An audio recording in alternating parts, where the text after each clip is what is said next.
قضية التخلف.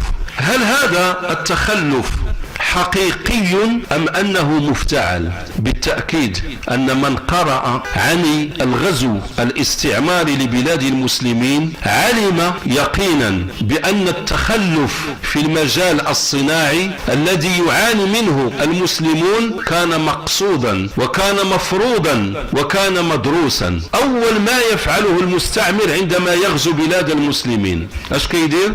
يسرق المكتبات.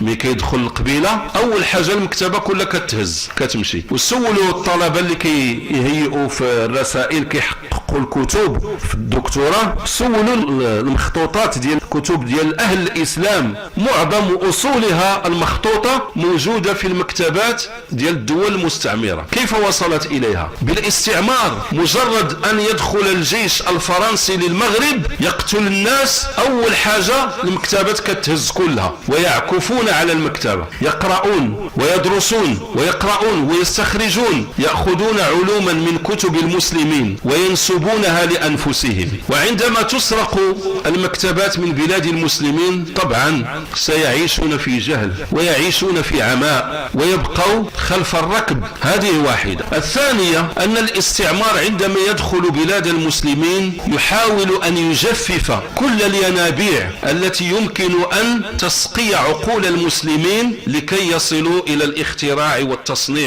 والعطاء.